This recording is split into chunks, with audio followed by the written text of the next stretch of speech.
밤에 혼자 앉아 있습니다. 그런데 이상하게 이 조용함이 편안하지 않습니다. 오히려 무언가가 무너지는 느낌이 듭니다. 가족은 잠들었고 집안은 고요한데 마음만 가라앉지 않습니다. 오늘 하루를 돌아봅니다. 분명히 열심히 살았습니다. 해야 할 일도 했고 버텨야 할 것도 버텼습니다. 그런데 문득 이 질문이 떠오릅니다. 이게 다인가? 나는 지금까지 무엇을 위해 살아온 걸까? 그 생각이 시작되는 순간 멈추질 않습니다. 어쩌면 이 밤은 인생에서 가장 중요한 질문이 시작되는 밤일지도 모릅니다. 오늘 모든 것을 빼앗긴 자리에서 삶의 의미를 끝까지 붙잡았던 한 사람이 이 한 문장을 남겼습니다. 인간에게서 모든 것을 빼앗을 수는 있어도 단 한 가지 자신의 태도를 선택하는 자유만은 빼앗을 수 없다. 가장 무너진 순간에도 우리는 아직 선택할 수 있습니다. 그리고 그 선택이 인생의 방향을 다시 바꾸기 시작합니다. 누구에게나 인생에서 바닥을 치는 순간이 옵니다. 어떤 사람에게는 퇴직 통보를 받던 날이고, 어떤 사람에게는 오랫동안 지켜온 관계가 한순간에 무너지는 날이고, 어떤 사람에게는 병원에서 예상치 못한 진단을 받던 날입니다. 그 순간 우리는 느낍니다. 이제 끝났다. 그런데 이 감각을 직접 몸으로 살아낸 사람이 있습니다. 아우슈비츠에서 아내를 잃고, 어머니를 잃고, 형제를 잃고, 그럼에도 살아남아 인류에게 삶의 의미를 전한 사람, 빅토르 프랑클입니다. 잠시 눈을 감아 보십시오. 지금으로부터 약 80년 전, 1944년 겨울에 아우슈비츠로 들어가 프랑클의 목소리를 직접 들어보겠습니다. 친애하는 벗이여, 지금 이 밤 홀로 앉아있을 그대에게 말을 건네고 싶네. 이게 다인가? 그 질문이 마음속에서 조용히 울리고 있지 않은가? 나는 그 감각을 알고 있다네. 아우슈비츠에서 나는 그 질문의 가장 깊은 곳까지 내려가 보았기 때문이라네. 1944년 겨울, 수용소 안에서 나는 기차를 타고 다른 수용소로 이송되고 있었다네. 창밖으로 멀리 내가 살던 빈 시내가 보였다네. 그 순간 나는 생각했다네. 저 도시에서 나는 의사로, 남편으로, 아들로 살았다. 이제 그것이 모두 사라졌다. 아내 틸리는 이미 다른 수용소로 끌려가 있었다네. 어머니는 가스실에서 돌아가셨다는 것을 나중에서야 알게 되었다네.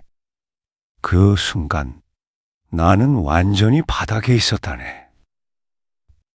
아무것도 남지 않은 곳, 직업도, 가족도, 원고도, 심지어 이름조차 없었다네.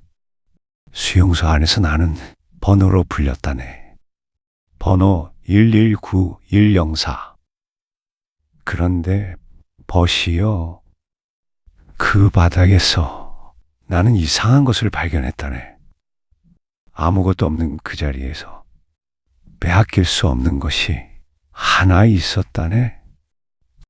그것은 바로 내가 이 상황에 어떻게 반응할 것인가를 스스로 선택하는 자유였다네. 나치는 내 집을 빼앗았고, 내 가족을 빼앗았고, 내 이름을 빼앗았다네. 하지만 그들이 빼앗을 수 없는 것이 하나 있었다네.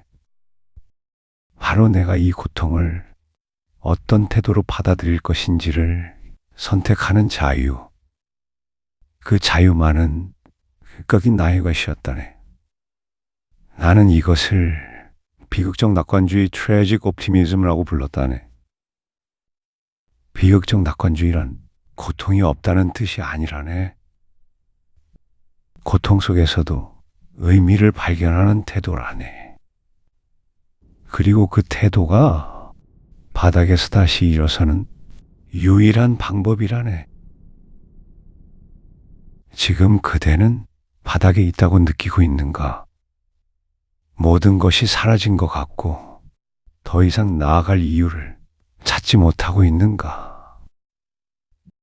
그렇다면 나는 그대에게 이 한 가지를 물어보고 싶다네. 지금 이 순간 그대가 할 수 있는 가장 작은 것은 무엇인가?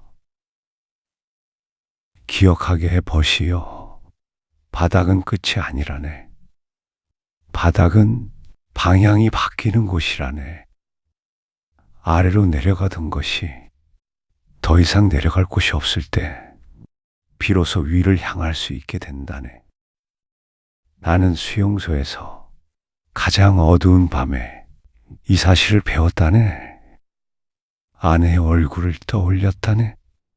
어두운 수용소 막사 안에서 나는 눈을 감고 아내 틸리의 목소리를 상상했다네. 그것이 전부였다네.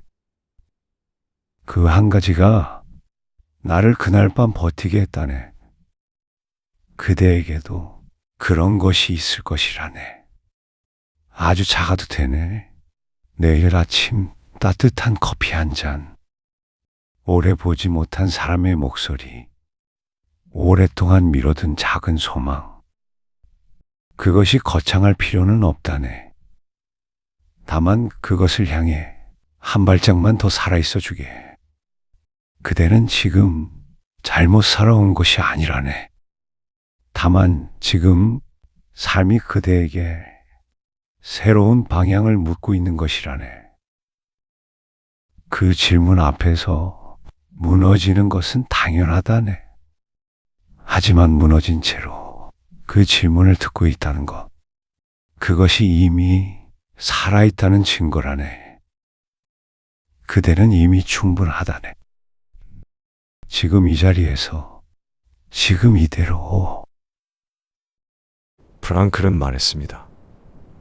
아우슈비츠에서 모든 것을 잃은 그 자리에서도 빼앗길 수 없는 것이 있었다고. 바로 자신이 이 상황에 어떻게 반응할 것인지를 선택하는 자유. 그 자유가 그를 살아있게 했습니다. 지금 그대의 바닥이 얼마나 깊은지는 나는 알 수 없습니다. 하지만 이것만은 알 수 있습니다. 바닥에서 이 영상 앞에 앉아 이 목소리를 듣고 있다는 것. 그것이 이미 다시 시작의 신호입니다. 가장 무너진 밤을 버텨내고 있는 그대. 그 버팀은 아무것도 아닌 것이 아니라 이미 선택입니다. 프랑클은 말했습니다. 마지막까지 남는 자유는 어떤 태도를 선택할 것인가이다. 지금 이 밤 그대는 이미 포기하지 않는 쪽을 선택하고 있습니다. 내일 단 한 가지, 아주 작은 선택 하나만 해보십시오. 조금 더 버텨보는 것, 조금 더 살아보는 것, 아주 사소한 무언가 하나, 그것이면 충분합니다. 그 작은 선택이 인생의 방향을 조용히 바꾸기 시작합니다. 그동안 정말 잘 버텨오셨습니다. 지금 이대로도 그대는 충분합니다. 오늘 가장 마음에 남은 한 문장을 댓글로 남겨주세요. 그 한 줄이 누군가의 가장 어두운 밤을 조금 덜 무겁게 만들어줄 수 있습니다. 구독과 알림 설정을 해두시면 다음 이야기도 놓치지 않으실 수 있습니다.